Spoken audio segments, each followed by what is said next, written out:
Welcome back to the GenX Experience, episode 36. And we have a new month. We are in August, my birthday month.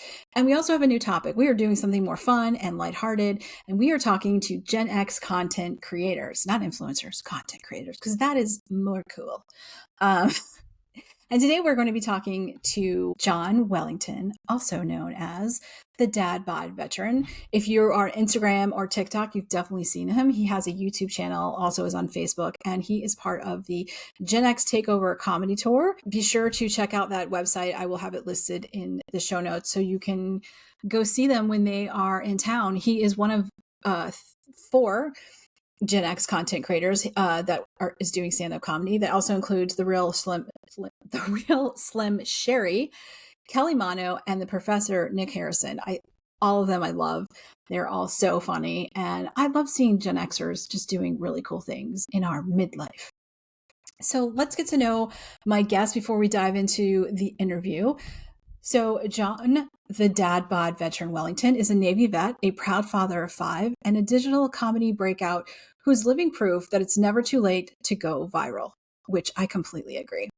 After a decade of military service and years of raising a full house, John found himself an empty nester in 2022 and accidentally launched his career as a content creator. Today, with over 5 million followers and a nationwide comedy tour, the Gen X Takeover, which I mentioned, he's telling raw, funny, and refreshingly real stories about parenting, midlife purpose, and the unexpected freedom of finding your voice on social media.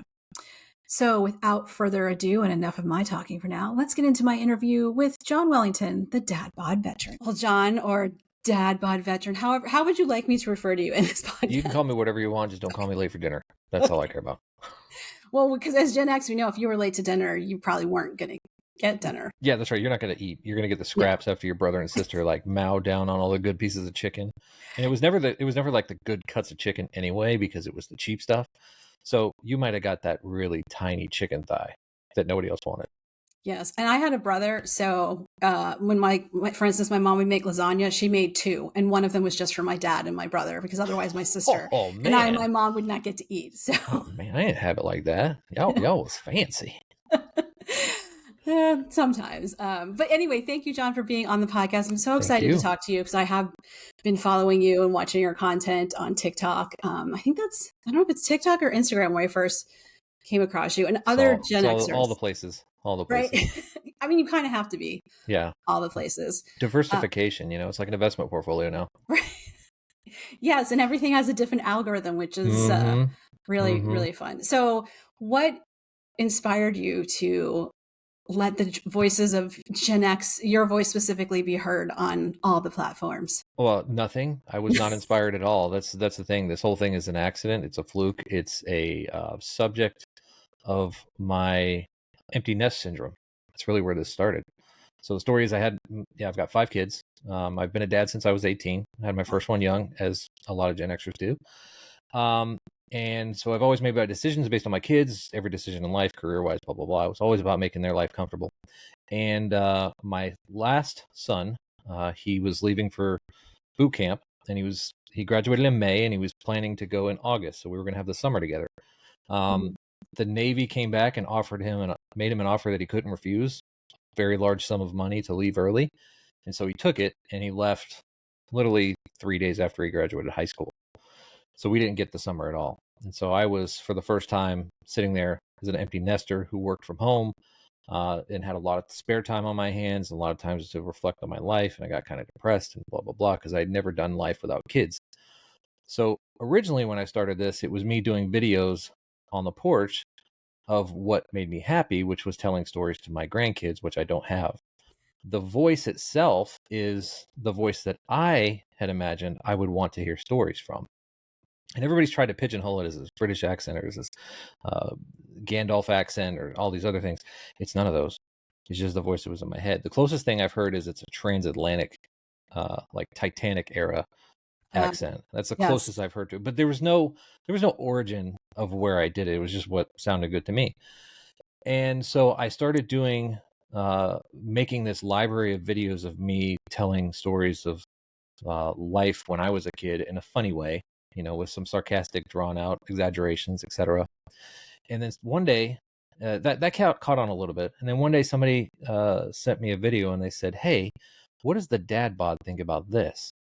And the DadBod's got his own dialect. He's got his own way of portraying things. He's kind of like the Disney punchline. That's what I call him, because in the Disney movies today, there's a punchline, and it's usually in these undertones that the people that know about it, they can see it and they can recognize it, and they're like, "Ha ha, that was funny." And the kids are like, "What? That wasn't funny." And they're like, "You don't get it." That's kind of what I think he is. He's a Disney punchline. So it was, how did they deliver pizza before GPS? This kid came on. He's like, how do they do it before GPS? Yes, I've seen that. Mm-hmm. That was the origin of all of this. And so I did my reaction to it, talking about the map on the wall and, just showing up with the money and just transacting the pizza. And it went viral. It was like in less than a week, it hit 3 million views. And now at that time, I think I had maybe like 10,000 followers.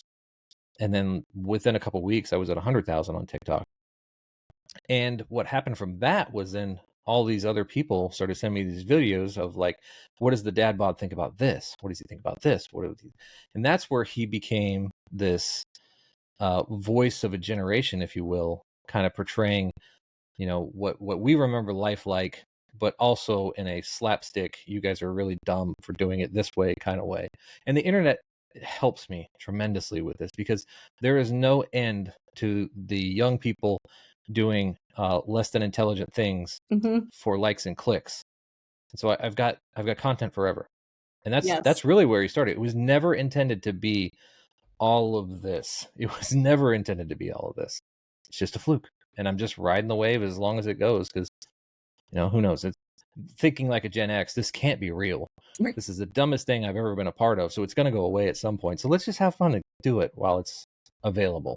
Because we questioned everything. Like we do. Authority, we're so skeptical of everything. We're like, this isn't real. You didn't just send me a check because I made videos on my porch. That's dumb. Why did you do that? You're going to take this money away from me at some point. Yeah, because I think if we went back now, like in a time machine, and went to our younger selves and like, by the way, in like, many decades, they'd be like, "Oh, come on, really? They got new drugs too? Because you are crazy. Tell us where to get them." Yeah, exactly. Yeah, it's so funny though that you talk about the younger generation giving plenty of content. Have you seen the newest? Like, I don't know if it's a trend or it's a real thing. The Gen Z stare that everyone is talking about. What do they do? So apparently, I'm gonna look this up. Part of it, I think, is because they do have some issues with communication, because their life is all online, and so they really don't know how to interact. But other times, they just think people ask dumb questions. Like I saw someone post yesterday, like just the stare, like when I don't want to answer something because somebody asked me what's on the menu when it's right behind me, and I'm like, if you don't like people, don't work in a restaurant or a coffee shop or customer service or retail. Because yes, people suck and are annoying, and they're going to ask you dumb questions, but you're paid to do a job. Yeah. Yeah. And if you want to get a better job. Thing, the Gen Z stare. I'm going to look this up. I'm going after this one. Thank you. Yes. Thank you. See, my point. There's an endless amount of content for me to react to. Yeah. I've made some TikToks about, and then I don't post them because I'm like, do I have the patience to deal with Gen Z today? I'm like, people call them the Zoomers sometimes because they get so offended. It's just like, I mean, I feel bad for them, but also. But you know what? We dealt with the same thing. It was actually on the playground. You know what I mean? Yes. We were bullied a little bit, and we were pushed around a little bit, and it developed a little bit of a harder candy shell than normal. And there's nothing wrong with that. I mean, as long as it's not in the extreme version. A little bit of playfulness is good for the soul, right? To not think that you're all that in a bag of potato chips. Exactly. So this is just their version of it, in my opinion. Yeah. And some people will say, no, you're wrong. This is way worse. And I'm like, well, you weren't there on the playground getting your butt whipped because you had glasses on, okay? Right. Or you knocked yourself. I knocked myself unconscious in kindergarten on the jungle gym. And I don't know how long I hung there. No one came for me. I woke up and I'm like, why am I hanging upside down? I'm 5 years old. No one cared then. So I was like, okay, I'll just, the whole, if you're not bleeding, no one died, just dust yourself up, pick yourself up, and keep going. So That's right. We would have fights on the playground, and then we'd go back to class. I mean, it was just like that. And I was the kid with bottle cap glasses and a mullet. I was the gnarliest looking thing in the world. And My mom didn't have, we didn't have a bunch of money, so my pants had the iron-on patches from the inside, to cover up that hole that I ripped through. So I got picked on a lot as a kid, and I don't. Yes, it sucked at the time, but it did help me later in life to be able to brush a lot of stuff off that people say about you and people feel about you, especially in this social media world, because Oh yeah. Yes. there's always a spectrum of responses you get from every video, and that's just the way it is. Yeah. Because people are hiding behind their Yeah, they're keyboards, their keyboard screen. warriors, just going at it. And you're like, okay. Oh, you can find people, but which sometimes I think is a little creepy, but yeah. Oh, you can find them. You can Yeah. definitely find them, and they can find you. Just Yes, remember that. that is true. So, since you have 5 kids, what do your kids think of you? And your internet fame. What are their thoughts on Funny. that? Initially, they were like, "Oh, it's okay. It'll never be." Actually, the most interesting one was the son who was in boot camp, because all of the change happened while he was in boot camp. Oh wow. Okay. So when he got out of boot camp, and I went to his graduation up in Chicago, which is where the Navy boot camp is, and people recognized me at the boot camp graduation for the DadBod and not as me. And he saw it. He's like, "What in the is going on?" What? I was like, "Dude, I tried to tell you. I got this thing going on the side." He's like, "No freaking way that my dad is in his 40s is somebody. This is dumb." And I'm like, "I know." So I said that's the same thing. So, but for the most part, out of the 5, there's only one kid that's been resistant to it and be like, "No, it's not actually a thing. This is all crazy." And that's my FAFO son, Nick, who he has a whole storyline on social media now because of the fact that he adamantly says that this whole social media thing is fake. Everybody who watches it is fake. It'll never actually affect him in real life. I did the whole dowry applications and all this fun stuff that I've done with him. And it's just very interesting to see the diverse reactions that they all have to it. For the most part, they all embrace it. They think it's cool. And now they're all like touting their dad as, this cool influencer, which I hate that word. But as somebody that's recognizable out in the public, it took a while. It did. Yeah. I would say the one that it took the most time with was actually the missus. Initially, she was like, "What are you doing? Why are you wasting time on the porch? What are you doing?" Because this is not a plan it and forget it kind of situation. You've got to feed this monster every day or it will just go away. And that's just how it works. So anybody watching this, if you want to try to start a social media page, just be ready. You're doing it every day. No days off, no Sundays, none of that stuff. It's every day. Yeah. And she would be like, "Why are you out there for hours a day making videos? They're just so dumb. This is dumb. Just stop wasting your time." And then the money started happening and she was like, "Oh, now I get it, right?" And then that's when the Mrs. DadBod veteran came about. And now she's like my biggest fan. She's like part agent, part comment troll. She's moderator. She's telling me when videos are too much, because I got to make sure I walk that fine line between too harsh and not harsh enough. And she'll be like, "Nah, take that one down." So again, it's the evolution of everybody's response to it that's been really cool. But all in all, they're all supportive at this point, except for Nick. I'm still working on him. There's actually a Wall Street Journal report that is going to come out here really soon that has him in it. Oh, really? Because Does the Wall Street, he does know, and he's like, "No, it's not." And I'm like, "Yeah, it is. I'm going to put your picture in the Wall Street Journal," because they reached out to me. They're like, "Tell me about this FAFO parenting style," and I'm like, "Oh, don't mind if I do." Told them the story, sent them pictures, and they're like, "Yeah, we're going to run that." I'm like, "Okay." Mm-hmm. Now he's going to be famous too. And that's our childhood was that, we F around and find out. And, our parents, like they were, I think a lot of times people think our parents weren't there at all. And I'm sure some people's parents weren't. I mean, my parents both worked, but they were still, for the most part, knew what we were doing and were making sure we were behaving ourselves, because the consequences of not. Yeah, the consequences of whatever dumb thing that you were doing, getting caught doing it, was way worse than anything that will happen today. Anything that will happen today. It would start with the spanking, and then it would turn into the grounding. Then it would turn into. I remember I was a bad kid. I'm not gonna lie. I was ADHD and all that stuff. My mom stripped my room down to nothing but my bed. Oh wow! That's all I had. It was just my bed, and then I got to come out for dinner and lunch and breakfast and go to school. And that was all I did for like a month. Because I did something really bad. I don't even remember what I did, but I just remembered that. I'm like, oh. They would never happen today.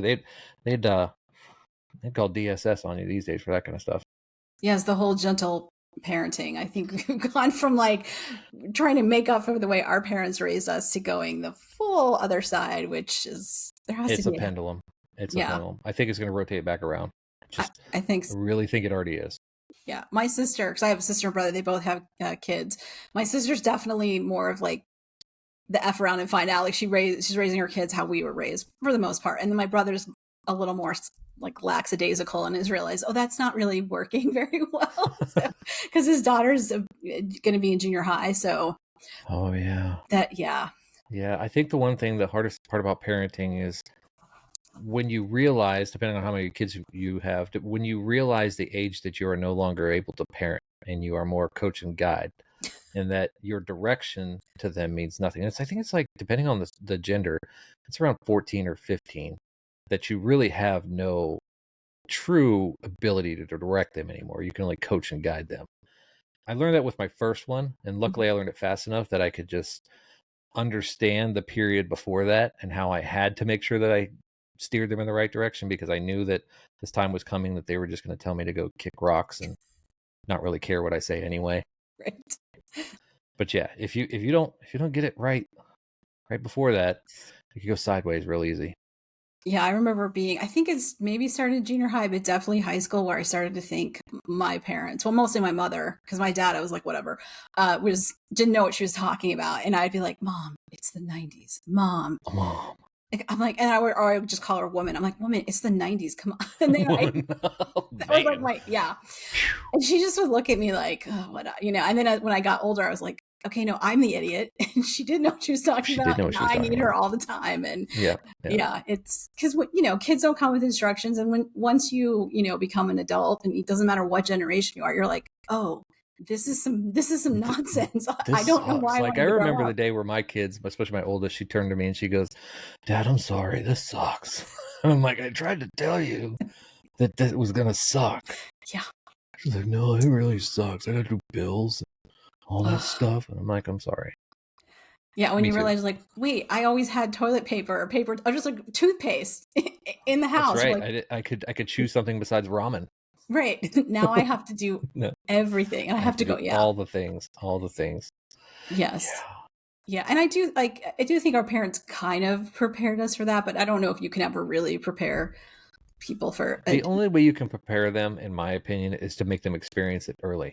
So force them to experience it somehow early. And I didn't learn that part until I was into like the third kid, that was even possible to like start kind of weaning them off of those things. I have a hard rule. 21, I'm cutting you off completely. That's my hard rule. And I started that with my daughter, my first one. But for some of them, I was able to wean them off those things before 21, so that it wasn't such a hard cut at 21.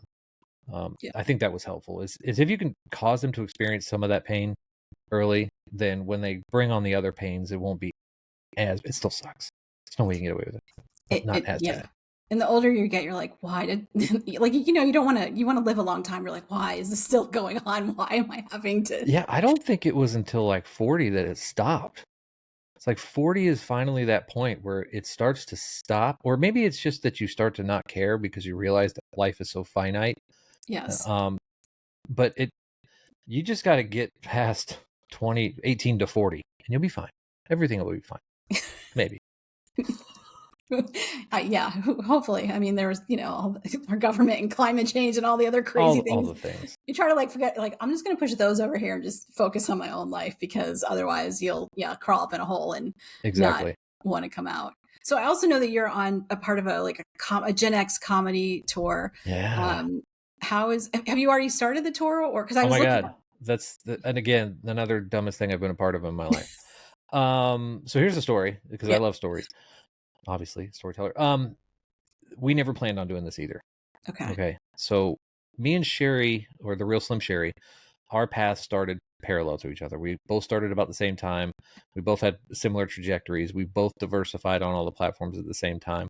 And so we've DM'd back and forth, never met in person, and we've talked about stuff, blah, blah, blah. Nick and Kelly, the Professor Nick Harrison and Kelly Mono, they started much earlier, and they both had careers in radio before that.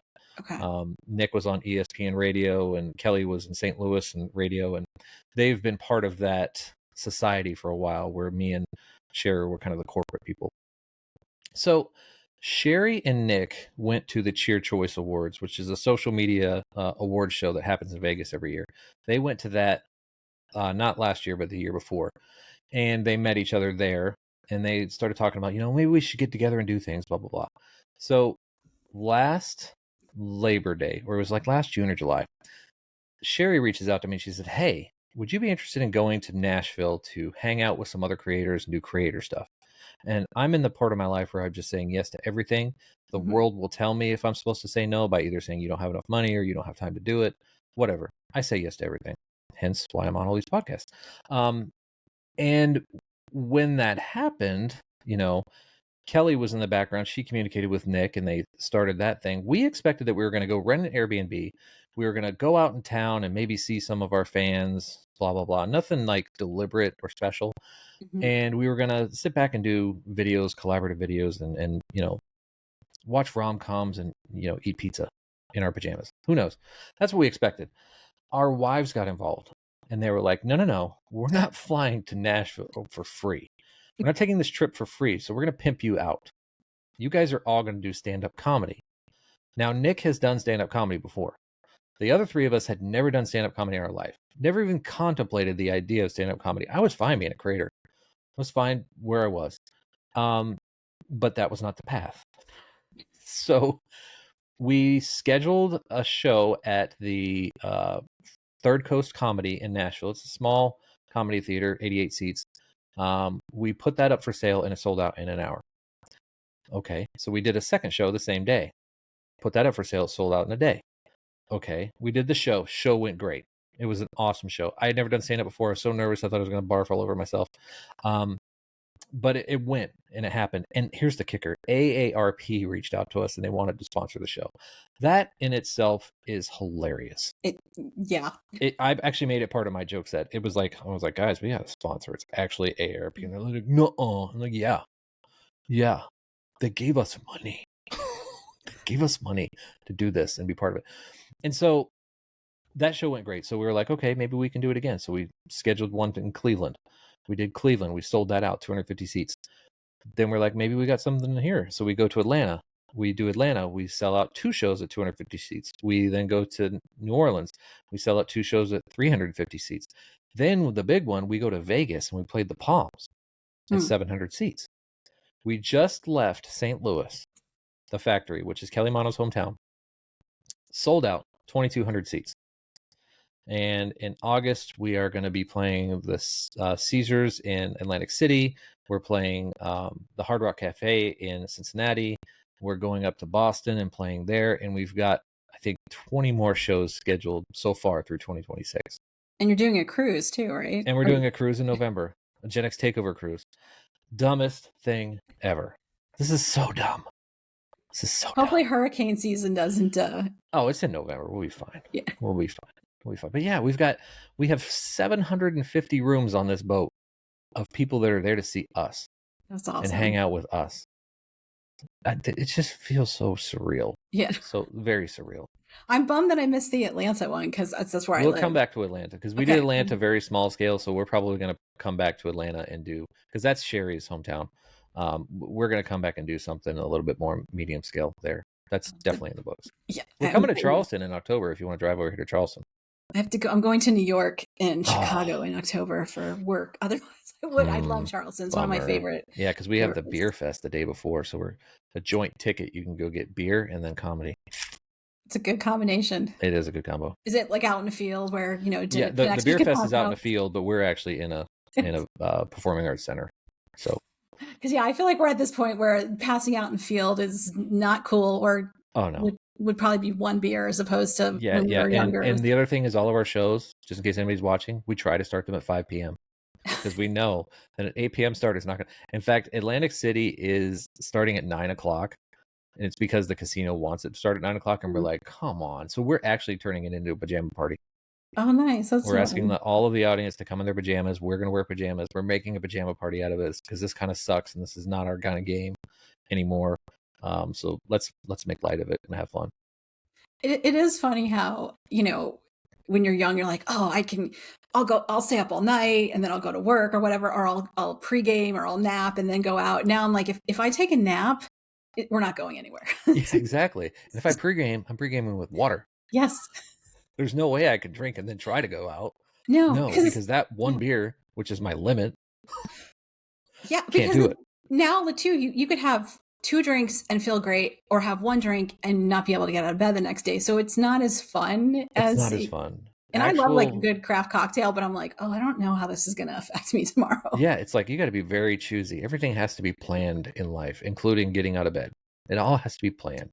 Nothing can just be thrown together, because there's consequences every decision you make. Yeah. Whether it be drinking, whether it be exercising different, you're going to pay for it because we're old. Yeah. And it's hard for us to admit, but we are. Yes, I had to go to the podiatrist last week because my foot was killing me.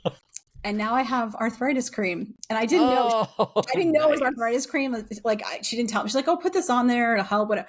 And I picked it up and I'm like, it says arthritis cream on it. It's like, it's official. My foot is old. Like, oh, that's okay. I'm getting a hip surgery in December. Yeah, that's the first you're really old thing. I'm getting a hip refurbishment, not a replacement, a refurbishment. I didn't know there was a difference, but there is. I mean, yeah, the sad thing too is like I work out, like trying to, at that age, like trying to preserve muscle and bone and whatever. And then that's fine. But if I sit on the couch for too long or sleep the wrong way, that puts me in pain, not the lifting weights. That's right. So, time and gravity are not our friends. I like when like you see people online, like they're maybe like 30, 35 that start talking about, they're feeling old. I'm like, you have no idea what you're in for.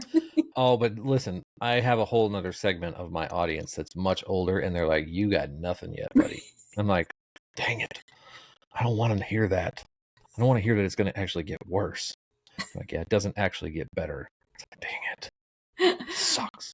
Well, and just like, having AARP as the comedy tour sponsor, like that, it does hurt. You're like, oh, when you start getting in the mail and it's from AARP, you're like, that's for old people.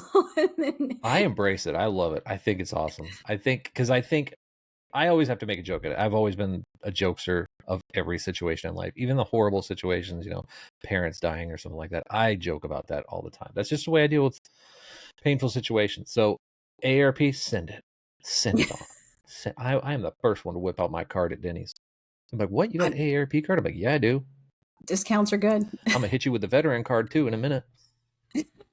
You're like, I'm going to double dip. My plan is to get a check when I turn 65. I'm going to go to Denny's and get a check every time. So when you were in the military, were you, like doing the comedy stuff, commentary, or this literally just come after? No, this all came because my son left me. It's all his fault. And you know what? He actually says it all the time. He's like, this is all because of me, right? And I'm like, he wants the credit. Maybe, but okay, I'll give it to you. It's a stretch, but I'll give it to you. But I think that's important to hear, though, that just because you are getting older or your kids are leaving the house, that doesn't mean that your life is over. You can have a second career. You can do whatever you want. It's not, Yeah. It's not like I said, I didn't have that youth that a lot of people had, that adult youth.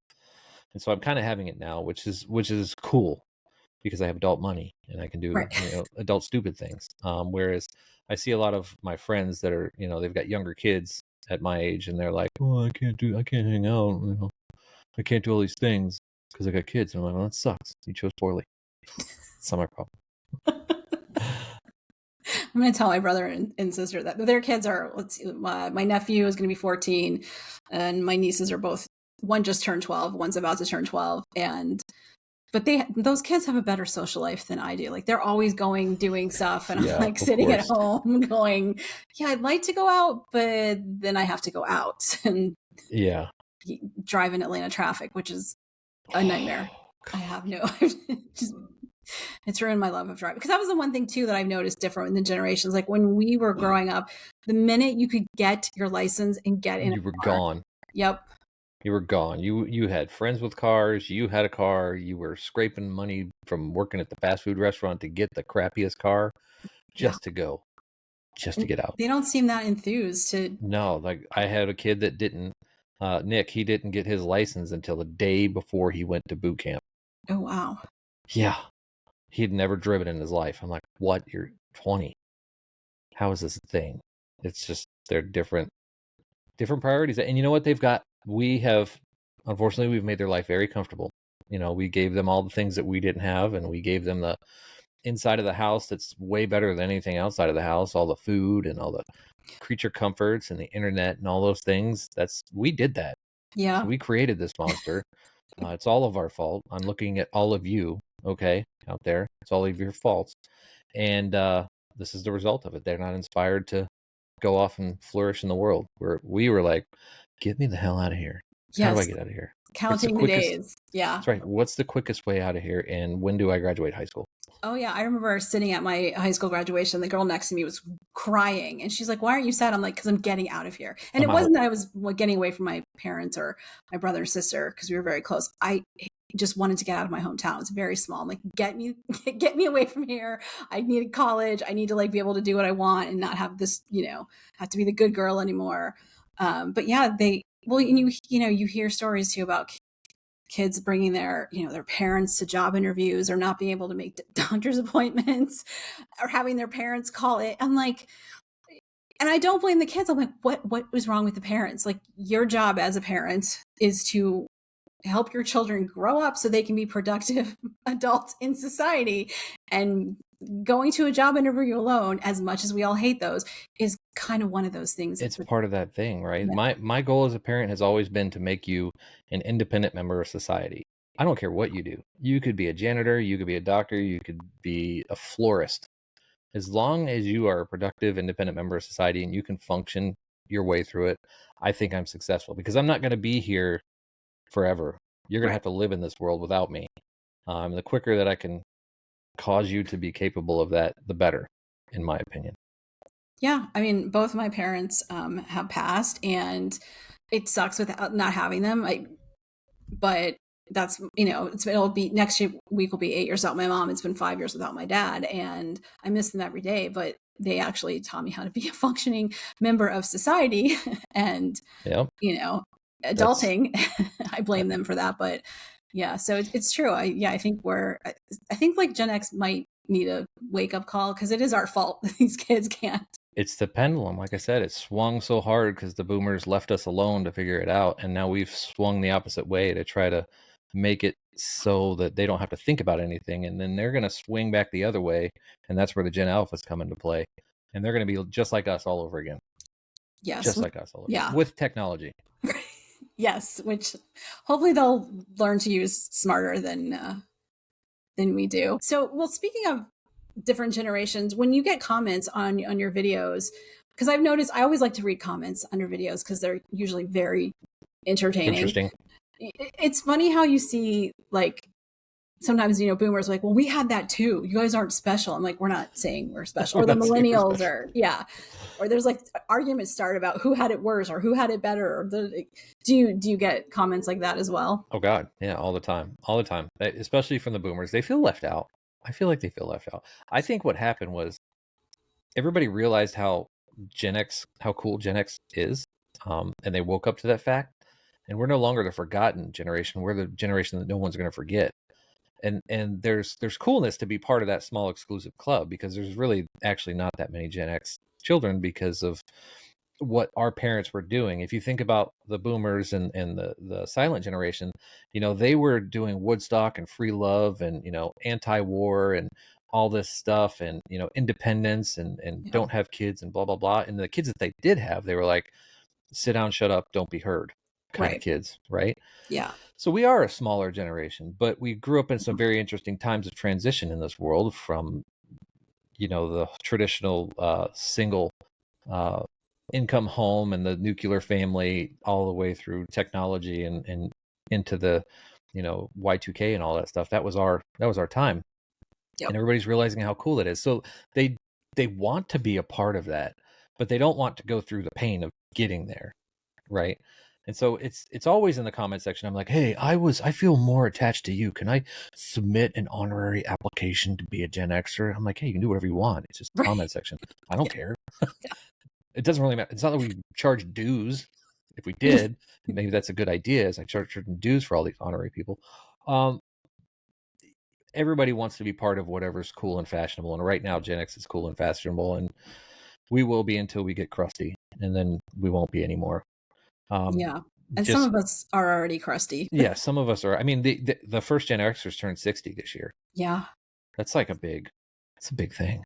It's like we got to prepare the retirement homes for us. That's scary. Yes, old mall. People say like old malls. Old malls, yeah, transitional malls, yeah. Grunge day or whatever. Like we're gonna need. They're gonna have a hard time, I think, like telling Gen X what to do in the old age home, because we don't want to be told what to do. I mean, think about it. They've got margarita themed retirement homes now. Maybe we can do a Gen X themed retirement home. We should. I'd like to see what Gen Xers do to the villages. Toilet paper them. My dad lived there for a brief time after my mom passed, and like having to have the talk with him was really uncomfortable. I'm like, he traumatized us when we were kids with the talk, told us more things than I ever wanted to know. And also was telling me things about becoming a woman. I'm like, you're a man, but having to like warn him about, but I would, because I think it's 55 and up, maybe. Yeah, 55 and up. So that's a good portion of Gen X. Yeah. But I would just love to see like what happens with the golf carts and like the different. Oh, I'm kind of actually looking forward to it a little bit. I've got, let's see, 9 more years. Yeah, 9 more years and I'll be eligible. So yeah, I'll do it. I mean, I won't. Yeah. I mean, I think there's something nice about being in a community with everyone, but like 55, I'm going to be 51 in a couple of weeks. Like 55 just doesn't seem old to me like it used to seem. It's not, because it's not old like it used to. First of all, we're living a lot longer, and second of all, we don't look like the Golden Girls, who were all in their 40s, mid 40s when that show was running. The same with Cocoon. Like when same with Cocoon. Like what's his name was 35. Wilford Brimley was 35 in that movie. I'm like, I remember seeing that as a kid and being like, I thought they were like in their 60s or 70s. Yeah. No. We don't look like that. No. And so when we hit that spot and you say that we got to go to the retirement home, okay, buckle up. Yeah, whoever's working there. We're going to make you cry, probably. We're coming. We're bringing friends. Yes. And sarcasm. And whatever in every way possible you can use. We were trying to explain, my sister and I were trying to explain that to my niece a few weeks ago, what the word whatever means. And she was like, what? We're like, everything. Everything. It means it's everything. a very good word. It's a very diverse, multi-purpose, utility word. Yes. Yeah. Have you seen, what do you think when people start like criticizing, like our John Hughes movies? Or I saw someone the other day say, let's remake 3 Men and a Baby. And I was like, no, you do not need to remake these movies, and stop putting a modern lens on movies that we know the things are inappropriate. First of all, I think it's a compliment that you have no other creative ideas other than to remake all of our movies. That's a good way. That just tells you how good we were. And it's the same thing with music. Like they're splicing all of the 80s songs into new songs now, or remaking them. And thank you. Appreciate that. Yeah. But no, you don't have to keep remaking everything. Some things just need to be left untouched. Like if they do another never-ending story, I'm gonna barf. I'm gonna riot, because they will cut out the Swamp of Sadness. I'm sure that they will cut out the Swamp of Sadness, because we don't need to traumatize another generation with that. I still can't watch it. Yeah. Well, and just like, they'd probably make the kid, Bastion, like his parents would be alive. Like his mom wouldn't be dead. She'd be, no truth. No truth, no reality. No. Unlike like Hallmark movies where Hallmark movie. Look, always apparent that someone's always dead or divorced or whatever. I'm like, Hallmark, like for all their happiness, like loves to kill people in there. They do. They're very predictable movies. But yeah, I just like 3 Men and a Baby. I mean, first of all, you don't need to redo it, come up with something else, but also the chemistry between those 3 actors is incredible. And how do they couldn't look anything up of how to take care of a baby. Now you could go. Yeah, you could just Google everything. Yeah. It's like you just chat GTP the whole thing. How to take care of a baby without how to take care of a baby for week 1. and it'll give you a whole dossier. Yeah, it wouldn't be as funny. It's not I as funny. mean, yeah, I it's think just, and I do like that the kids like our music, although I do find it annoying when they wear like concert t-shirts, or I was in line for voting and the person behind me was wearing a Prince shirt, and the person in the voting was like, "Oh, asked them a question." They're like, "What?" She's like, "You're what? wearing a It's like Prince your shirt." shirt, Prince. I wanted Who? to, yeah, I wanted to be Who? like, "You need to take that off right now. You are offending me as a humongous Prince fan. I I still got have this at like Hot the Topic. Purple Rain record." Yeah, exactly. Like because my niece wanted to get a concert t-shirt, but she made sure to look up the band and know the music, and I'm like, good, because otherwise Ampli's coming over and we're Yeah, exactly. we're gonna rip that shirt. Yeah, it's so what kind of like what inspires you? I know you said like there's lots of content online, but do you have a favorite type of content from like say millennials or Gen Z that you're like, oh, I have to talk about this? Um, Not so much. What I'm trying to do now is transition out of that reaction world, Hmm. and I've started writing my own scripts. Oh, So I'm cool. doing this daily DadBod series, which is with my fancy new mugs that I make. Nice. Um, and it's a bunch of sarcasm and stories of how of things that are relevant today. Like this morning was the noises that we make when we stand up, and like the sarcastic origins of why we are doing that, because we rode our body so hard, and now it's sending an invoice for all of that, and it's via these grunts and groans. So that's become my new favorite. The one thing I will say is, in social media, you can only do something for so long Yeah. before you're going to get stale and get forgotten. So I do have to reinvent every year, 6 months, just depending on the topic. Otherwise it'll just get lost in the mud, and it's not going to cause growth. So I try to stay centric on whatever I'm doing right now, Hmm. but then try to see what can I do next to bring in a new audience, and bring in a new flair of that. I'm working on some longer form Gen X related content, because I'm trying to grow YouTube, which is the most stingy channel possible to grow. So that's kind of our next adventure, is to go down that path with some long form Gen X storytelling over there, but always keeping that sarcasm in focus, because otherwise this would just be boring and nobody would want Right. to watch it. We got to be Yeah. sarcastic. We got to stay true to our roots. Yeah, yeah. And speaking of YouTube, I wasn't doing video before. I would just do like audio now, which I should have done anyways, because then even for clips. But now I do the video. I put it up on YouTube, and I'm like just trying to grow in social media anyways. But like YouTube is so It's it's so just stingy. it's so hard, and then trying to make the title. I'm like, can't you just put my content out? And then trying to figure out I the right know. I word. want to press the easy button. I love the easy button of social media, that I could just do a video on the porch and be done with it. Poof, post it, be done. I could crank out like 9 or 10 videos a day. YouTube, you can't do that. You got to No, spend 9 or 10 days on one video.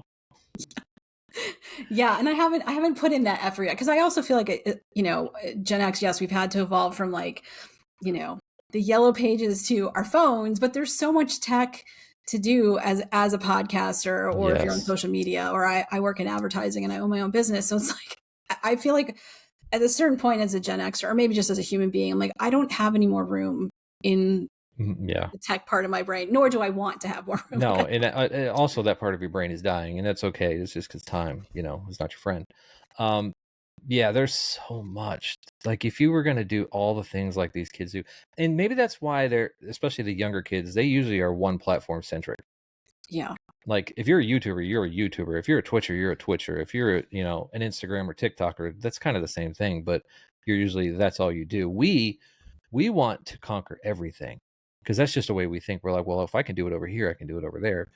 But the fact of the matter is those platforms don't want you to do it that way, because they serve different purposes. And so right. YouTube, being the pinnacle of all of them, is the hardest one to break through on, but requires the most time investment, but has the most results potential as well, if you do it right. And Yes. so how do you crack that and Right. Well, because keep your you base do, going? yeah, you do see people who, because I follow a lot of the beauty community because I work in beauty, but just seeing like how that's evolved, and how, just different creators on YouTube, like they have to get on other social media, or they have to like change what they're doing. And it's not easy. And It's not. like, I It remember is when not for the faint of heart. It really it's isn't. not, and even when like TikTok, is it going away? Is it not going away? When you were seeing people like freak out, I'm like, first, because I'm an advertiser, I'm like, well, you're never supposed to be on one platform. You're supposed to You're always supposed to diversify diversify. everything. But I was like, okay, watching people have a meltdown in real time is kind of, I'm not going to lie. My sarcastic self was like, ha ha. Yeah, you were married to that one platform. Now she's going away. You effed around and found out, and now you you have know. trying to find out. I'm like, you're like, I'm TikTok forever. Okay, bye. Yeah, it's part of being an adult. Nothing's fair, and it's definitely hard. So, for in the future, like, do you see yourself being an influencer for as long as you want to do it, as long as the audience wants to do it, or a mix of both? I hate the word influencer. Okay, content creator. Is that creator. Yeah, I want to do this for a while because I think there's a lot of different. I have never been like a creative person per se. I've always been a military corporate, square peg, square hole kind of guy. And now I'm accessing this part of my brain power that I didn't know I had, which was to be creative. Like, especially on, writing stand-up comedy. That is so cool and so much fun. And it's a whole different industry I've never been exposed to. So yeah, I want to do this I've already done the corporate world for the past 20, 30 years. I want to do this. This is fun. I could do this until I ride off in the sunset. Right. And like that's what we should get to do, is things that are fun. And now, when you get to a certain age, you're like, I don't have to do that anymore. I can do it. And we don't. We don't have to do, I don't have to. I mean, first of all, no company actually cares about you anymore. So there's that. But you can do whatever you want to do in this world, and you can make good money doing it. And as long as you're willing to invest the time and effort into making it so. But I think that's lost on the younger generation per se. And so our generation is taking advantage of their loss. We're going to fill the gaps that they don't fill. And it's going to look like we want it to look, at least for our audience. And so I'm going to run this train, and as long as it goes.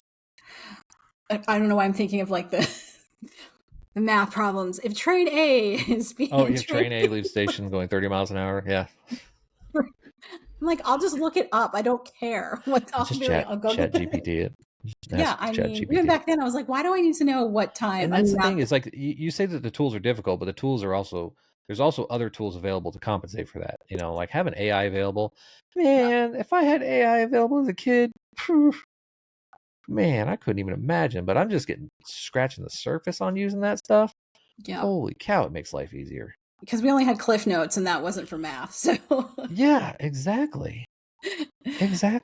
Well, and I think too, with like, yeah, I mean, and I think too, with you wanting to do this for as long as you want to do this, is like, you can see when you post, or Sherry or Kelly or any Gen Xers post, like, we are online and we are a community, and we want to not just reminisce, which is definitely fun, but share our commonalities and our differences, and kind of have this. And it's global. Yeah.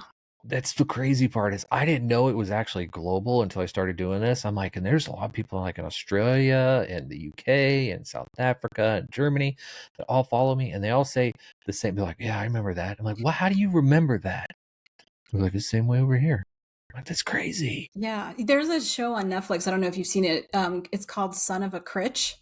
And no, I haven't. It's basically the story of like, what is his Mike Critch.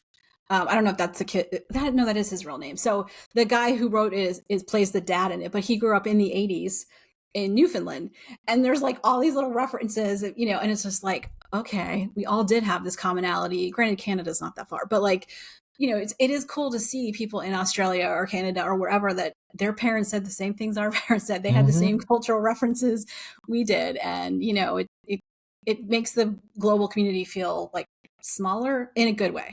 In a good way, in a very good way, that we all had that same experience, and we all had the same stories that we could share about that time. And what's crazy, I think, is that I feel like the world was very, very close in that time period to the rest of the world, right? Every spot in the world was kind of going through the same things. Oh. But now it feels like the world is so different. But yet now the world's even more connected than ever. But there's so much difference between how a kid is raised in the U.S. to how a kid is raised in Australia, to how a kid is raised somewhere else. I feel like it's the complete opposite, but yet the connection is there where we had no connection. Like if you wanted to, if you we had pen pals in Australia. You know what I mean? That we sent them a letter and it got to them 2 weeks later, and they sent us a letter and it got to us 2 weeks later. And it Yeah. was in school. It was part of our school program. Was about have a pen pal. That's how we communicate with somebody in Australia. Yeah, because we couldn't be on the phone, You couldn't call somebody in Australia. Good God, you No. couldn't call somebody the next city over without being long distance. Yeah, we had calling cards. We had places. You had to wait till after 9:00. Yeah. Yeah, we had to look things up at the library or the Encyclopedia Britannica, and Exactly. wait Now for I'll the be news on to come Twitch, on. and I've got people in Australia and the UK on Twitch with me at the same time, just chatting away. I'm like, okay, Yeah, this world is so connected. it's Feels nice so to be different. connected. It is. It feels really good. It feels Yeah, really good to have that but group. I think too, there is like a disconnect too, because it doesn't feel like even though because there's so many crazy things going on in the world, even though some of them are the same, just a different country. Yep. That we sometimes forget that there are human beings on the other side of that phone screen or on the other side of the computer, and maybe listen and be kind to each other. Yep. Just a little bit, and really don't mess with Gen X, because don't poke that bear. You don't want to. No, we're nice until you start poking us, and you can do it once. You can do it once. Yes. But that's just about it. We're not gonna sit around and tolerate it. And the other thing is like I think this is the reason that nobody pokes Gen X that hard, is because both the generation in front of us and the generation behind us need us. We're taking care of the boomers as they're getting older. Yep. They need us. And for the most part, the other generations are still relying on us for just about everything. So I think they're smart enough not to slap the hand that feeds them too much. Yeah, because I feel like millennials are like, they kind of need us to come in and take care Rescue of them, also the day. help them. Yeah, when Gen Z is like just poking them and poking them and poking them, they're like, "What did we do to you guys?" Yep. Well, thank you so much for being on the podcast and for chatting with me. This is so cool. It's nice to like get to talk to someone that you just see online.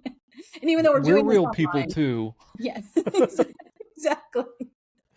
But I like, this is one of the reasons I started the podcast. I just love talking to other Gen Xers and hearing about what we have in common, and even learning, the differences we have, because last month I did, growing up with siblings versus not. And it was so cool just to hear about the perspective of growing up without, annoying siblings underneath you that drove you crazy. I love them. Middle child, I love you, Mandy, Micah, but you were a middle child. I was a middle child. That explains a lot. I know. Did you have the middle child syndrome? Oh, fully.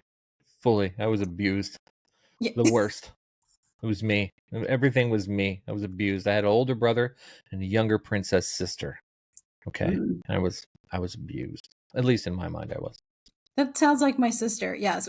So my brother's the youngest. I'm the oldest. I always say I'm the experimental child that needed therapy and probably still does. She always like, no one pays attention to me. I'm like, you get the most attention because you're the baby. You get the most attention. Yeah, you're complaining about not. Yeah. So right. Yeah, I think I should do a whole thing on like just interviewing middle children. Oh yeah, you should do birth orders. You should do a whole thing on birth orders. So I know what it's like to be the oldest, and oh my God, and yeah, and the baby has it easy, but I do feel like the middle child sometimes just we get the short end of the stick. Yeah. Well, thank you again for being on the show. I, of course, will include all your information in the show notes. Everyone can follow you on YouTube and all the TikTok places. and Instagram, and go to the comedy tour. I'll put the website up so people can get on the shows that are still available. Awesome. And there'll be more to drop. So go over there and sign up for the email alerts, and you'll get notified as soon as that happens. Definitely going to do that, because I want to do the Atlanta show, so I don't miss it this time. Absolutely. Thank you again. Well, thank you very much. I really appreciate it. Thank you again to my guest, John Wellington, also known as DadBod Veteran. Be sure to check him out on YouTube and Instagram and Facebook and TikTok, and to sign up for the GenX Takeover Comedy Tour newsletter. I know I will, because like I said, I am bummed that I missed them in Atlanta, and it'd just be cool to see creators that I watch online in person. So I hope that you enjoyed this episode. Stay tuned for later in the month. We will have another influencer to chat with. Hopefully we'll hear from the ladies this time, because I'd like to have both perspectives. If you have any favorite creators you'd like me to talk to, or you're a creator that you want to talk, you can find information on how to reach out to me in the show notes. And be sure to rate, like, comment, on either YouTube, Spotify, or Apple, where you can find us. And until next time, my fellow Gen Xers, don't you forget about me, because I won't forget about you.